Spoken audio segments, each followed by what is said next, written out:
তোমাদের সাথে আবারও চলে এলাম যে আজকে দুপুরে কী রান্না হয়েছে সেটা শেয়ার করতে। তো রোজ তোমাদের কেমন লাগছে এরকম ভিডিও দেখতে অবশ্যই কমেন্টে জানাবে। আর চলো আজকে শেয়ার করি তোমাদের সাথে যে আজ আমাদের বাড়িতে কী কী রান্না হয়েছে। চলো, প্রথমেই রয়েছে শাক ভাজা। এটা মাছের তেল দিয়ে শাক ভাজাটা করেছে, দারুণ হয় খেতে, তোমরা ট্রাই করতে পারো। তারপরে আছে সাদা ভাত, যেটা ম্যান্ডেটরি সব বাঙালি বাড়িতে। তো চলো আর কি আছে তোমাদের সাথে শেয়ার করি। আর আছে আলু ভেন্ডি দিয়ে পাতলা ঝোল। কার এই ঝোলটা খেতে ভালো লাগে অবশ্যই কমেন্টে জানাবে। খুব সুন্দর হয় গরমকালে এরকম আলু ভেন্ডির পাতলা ঝোল। কি আছে এইটাতে রয়েছে উচ্ছে আলু দেখাই। আর কি রয়েছে এই ঝুড়িতে রয়েছে মাছের ঝোল।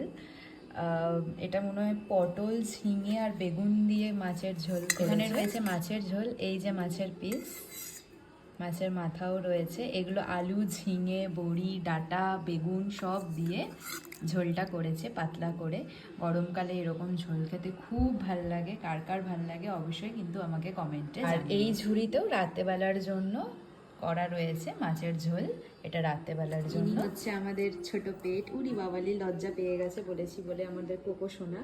একে এখন খেতে দেখতেই পেলে যে আজ দুপুরবেলা কী কী রান্না হয়েছে। তো দেখা হবে পরের দিন দুপুরবেলা আর কি কি রান্না করেছি। তো আজকের জন্য টাটা, সবাই খুব ভালো থেকো সুস্থ থেকো, দেখা হবে পরের একটা ভিডিও নিয়ে। টাটা।